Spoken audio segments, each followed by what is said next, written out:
Hi everybody, this is Maria Clark and welcome to my studio. Today I have a fun project to make a customized business card holder to keep your business cards pristine. I have customized this with the thumbnails from all of my YouTube videos and some YouTube logos and even our CAC collaboration logo. And here's the back of that card case. The materials we're going to use are pretty simple. I have some clear magic cover, which is like a clear contact paper, and that's to help protect the printed material, some Velcro closures and some tape. And then I have a template and the printed sheet that I did, which is just on glossy photo paper. And you can see that I took my thumbnails and just resized them. The first thing that we're going to do is take the magic cover and we're going to apply it to the front side, the printed side of our paper. And I hold it up sort of in both hands in a U and drop it in the middle so that it grabs the middle, and then I can sort of roll it out and smooth it down. And that really does reduce the bubbles and wrinkles that you might get. And just do a really good job of smoothing it out. I'll flip it over and I'll do the same thing to the back side so that I actually end up with protection on the front and back part of the photo paper. And this will give it some body and some strength, and it'll also serve to protect the printed side of the paper. So I have something that is going to last for a long time. Once I have that done, I have this template that you can hop on over to my blog and download. I have cut this out of plastic so that I have a nice sturdy template to use. And the thing I like about doing it out of plastic is that it's really easy to see how to place this on your paper because it's clear. And once you have that traced out, you'll just use those trace lines to do your cutting.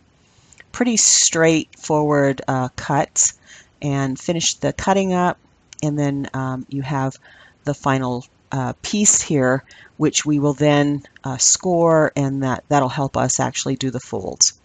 I happen to have one of these scoring tools, but you don't really need one. If you have a magazine or an old mouse pad, you can use that. Just has a little bit of give to it, and use something to actually make score marks based on the template placement.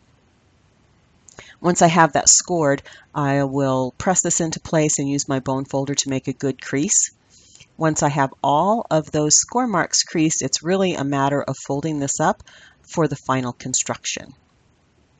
I'm just kind of smoothing it out to make sure that that magic cover is really well adhered. And I have this red sticky tape. It's actually just, the red is really just the protective covering. This tape is really, really sticky, so once it goes down, it's going to stay. And I will place that on one of the one side of the end flap, the front flap there. And all I'm going to need is 2 pieces of tape to make this construction. So I'll get both pieces put on and trim that up. And then I'll go about folding up the card case. I've got that folded, and I will peel off that protective layer on the tape.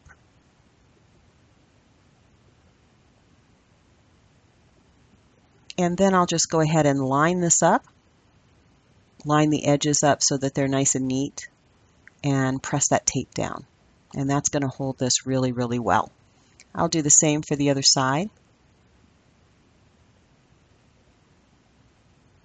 And that completes the basic construction. Now we'll add the Velcro tabs so that we have a snap, sort of like a Velcro closure there. These come in 2 pieces. The white piece is the fuzzy piece, and I'll go ahead and stick that down first on the top of that front cover flap, and then I'll take what is a clear piece that has the loops on it, and I'm going to actually place that up on the fuzzy side, because when I fold that over, when I do it this way, I will have it in perfect placement to make the closure, and I won't have to worry about getting anything out of alignment. And you can see that that really does work well. I'll go ahead and just press those down just a little bit to make sure they're really on there well. And you can see that that makes a pretty darn good closure, and you can just easily open and close that up, and it'll hold well. So I'm thrilled to have this set of business cards. This is the first time I've ordered artist business cards, so it's kind of a leap of faith for me. And I'm going to the Creators Day in Boulder, Colorado in another week or so, and I wanted to have something snazzy to hold my business cards in as I network with other YouTubers.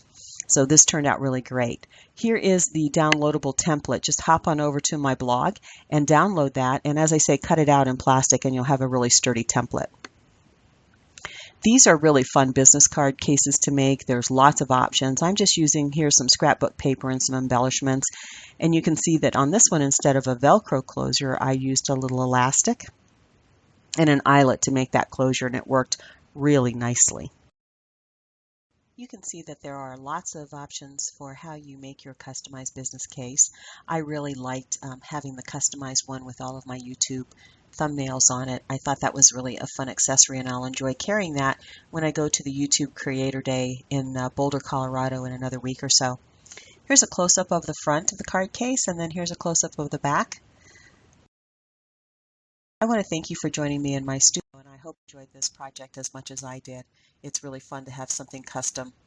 I hope you subscribe, leave me a comment, give me a thumbs up, and check out all of the other videos that I have on jewelry making and accessories. I want to thank you for joining me in my studio. Take care.